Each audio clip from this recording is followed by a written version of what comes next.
ئەوەی کە ئەمڕۆ پێی دەڵێن مێژووی دێرین دەبێت سەر لە نوێ بنووسرێتەوە.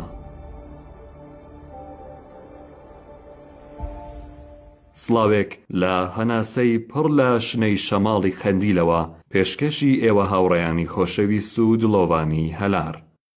باسی ئەم جارەمان سەبارەت بە کتێبی مێژووی بزر و نەگێڕدراوەی کورد نووسینی سۆران حەمەڕەشە.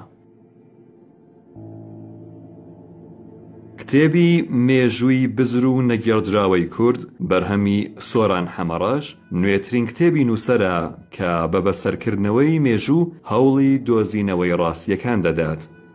ئەو ڕاستیانەی گەلی کورد کە بە تەواوی کەرەستەکانی فەلسەفا، ڕامیاری، ئاین و هونەر لی بزر کردوین و ئێمە وەکو نەتەوەیەکی بێمێژوو دەناسێنێ. ئەوەی کە ئەمڕۆ پێی دەڵێن مێژووی دێرین دەبێت سەر لە نوێ بنووسرێتەوە.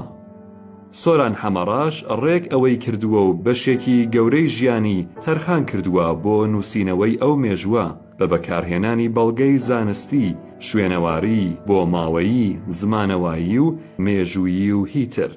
لە کتێبێکدا لە ژێر ناونیشانی مێژووی بزر و نەگێڕدراوەی کورد.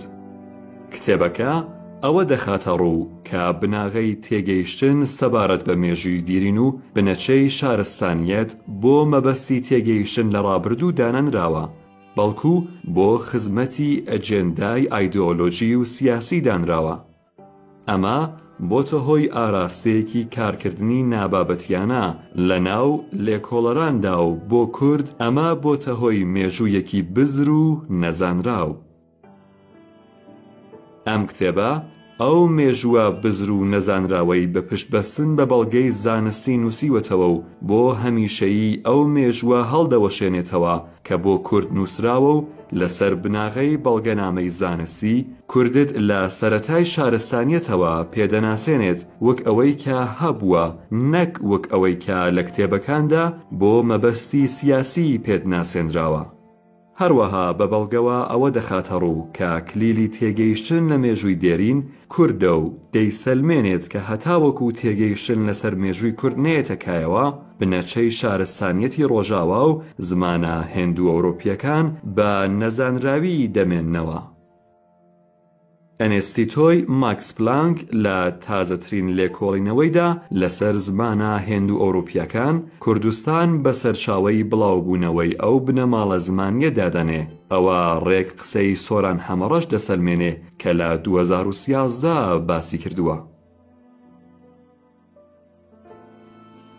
گرنگایەتی کاری سۆران حەمەڕەش لەوەدایە کە بۆچوونی ئەوڕۆپیەکانی وەک دیاردەیەکی ڕەها وەرنەگرتووە و گومانی لێکردوون.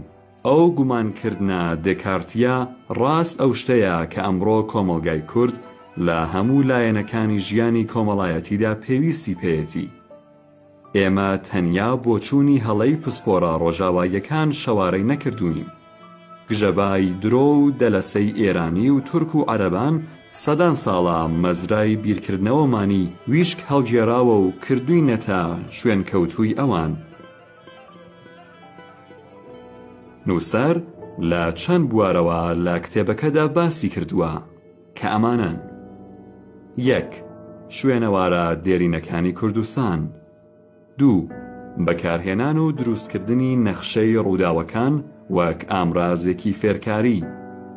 3. کشتوکاڵ و شۆڕشی کشتوکاڵی لە چەرم و سێگۆشەکەدا.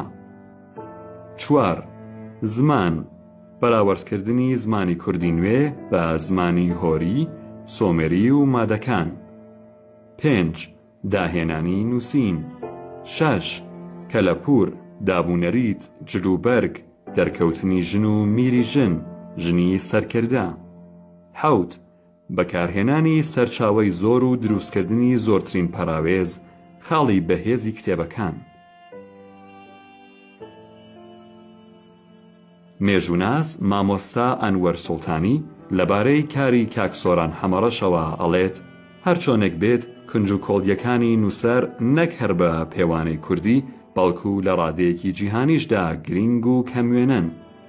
ئەو هەوڵەی ئەو بۆ سەلماندنی نزیکایەتی زمانی کوردی لەگەڵ سۆمێری و هێتی و مێدی داویەتی و ئەو هەموو بەڵگە زمانیەی هێناویەتەوە جێگەی سەرسوورمانە و من کە مێژووم بە دەرس خوێندووە و کەم تا کورتێکیش بابەتی مێژوویم نووسیوە هەرگیز سەدایەکی ئەو وردەکاریانەم بەڕێوە نەبردووە کە ئەو لە تاکتاکی لاپەڕەی کتێبەکانیدا خستوونیەتە بەرچاو.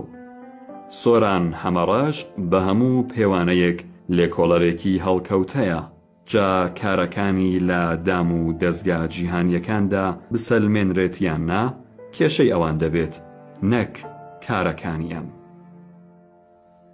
هاوڕێیانی هێژە، سپاس کە تا ئێرە لەگەڵمان بوون، وەک هەمیشە چاوەڕێی بڵاوکردنەوە و پاڵپشتیتانین. بوونی ئێوە ورە و وزەی هەلارە.